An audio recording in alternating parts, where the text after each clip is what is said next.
joined by Rob Longley, Managing Director and CEO of Ardiden Limited. Rob, thanks for your time. Oh, it's a pleasure, mate, always. For those who don't know the Ardiden story, can you give us some of the background and the key assets? Okay, the background of Ardiden, it's been in Canada for about 7 years, exploring for lithium, graphite, more recently gold. I came on board 18 months ago as a geologist to run the company, and we built a compelling district scale gold package exploration around 4 old gold mines which produce 3 million ounces. So Ardiden is all about gold exploration upside potential in a district which hasn't been explored, and we've got some lithium assets in Ontario as well. So we're in Canada, in Ontario, 20 gold mines in Ontario, good place to be. And more specifically for the gold projects, what brought you to that area and what's the infrastructure around in that area? Yeah, the opportunity brought me to that. You know, there is the opportunity there to make a big discovery or several big discoveries. And there still is in Australia, right? But when you listen to Barrick and the majors talk about the industry, they need explorers like us to go out and find these new ore bodies in places that they can't operate or don't want to operate. So we're an important part of the whole cycle from exploration through to development and production. And this is a district which they've known about for some time has been underexplored. So I guess I saw when I first came to Ardiden the opportunity to join a lot of their small properties together to build something which stretches 100 kilometres from east to west and about 30 kilometres north to south, nearly 900 square kilometres that we own. So you haven't got any massive penalties on earning in or giving up a huge amount of scrip to people to get to those milestones. We own it and we run it as an exploration business, and we've got all the majors around us looking at what we're doing. So as a geologist, it's a little bit selfish maybe, as we've got this great playground of exploration properties to work through, but we're very cognizant about the shareholders' interest in delivering results to those people as well. So that, and the infrastructure wise, just trying to remember all your questions inside questions, Canada's first class, right? And working in Africa for so many years, you've got all those challenges before you even get a drill rig to site and the costs with it. Canada has fixed roads all the way into the northern part of Ontario where we are, northwestern. Towns, villages, power, plenty of power. There's some remote areas off the track that we need to get to progressively, but infrastructure is great when you can travel.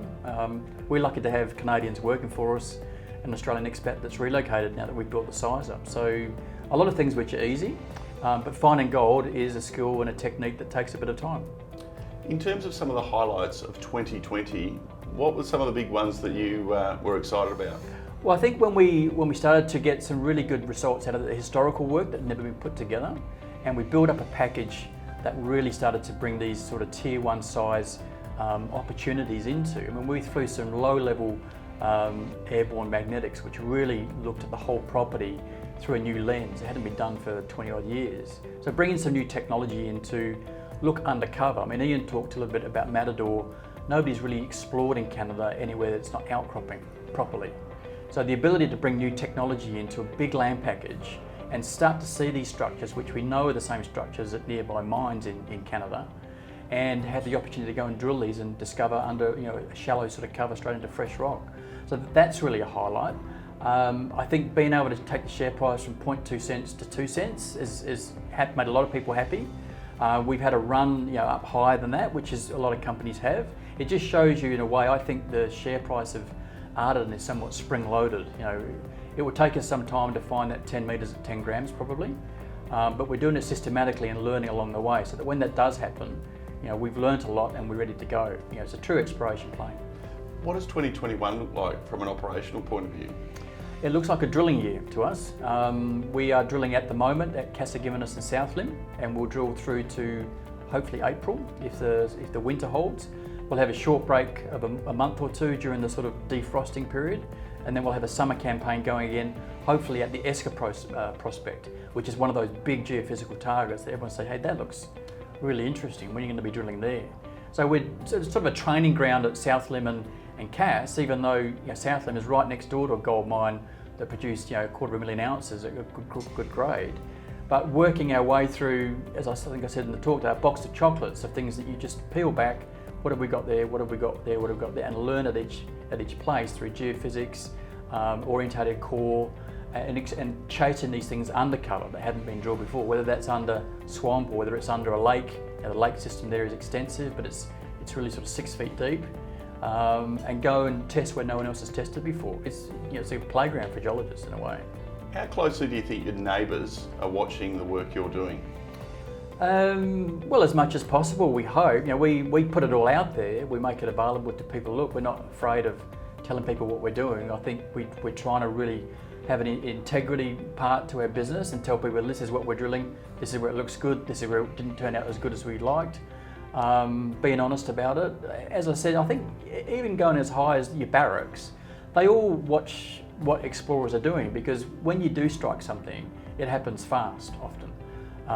So we're all watching each other, I guess, partly, but we're quite focused on what we're doing on our own property. There's a lot to get through there. But you've got to understand your neighbourhood and what's going on across the whole market, right? Otherwise you get blindsided and lose the opportunity. We want to hang on to this opportunity and explore, for years, not just 6 months. We started drilling last September, I think it was. So we're really just, cracking open the eggshell and seeing what's in there. For us, it's really exciting. It's turbulent, I guess, for some shareholders in this market, right? If you're in gold exploration, it's going to be exciting, it's going to be tears, there's going to be cheers, it's going to be everything. But I think the industry needs people like Ardiden to go out and do this. It's not fully frontier exploration. Like we've done that in Africa before. You've got challenges there with guns and coup d'etats, but there are challenges with the climate and the topography and the nature of the beast. But who else is going to do it? We love doing it. Everyone loves a box of chocolates. Yeah. Everyone loves a gold explorer with lots of opportunities. So Ardiden, one to watch. Thanks for your time. You're welcome. Thanks a lot.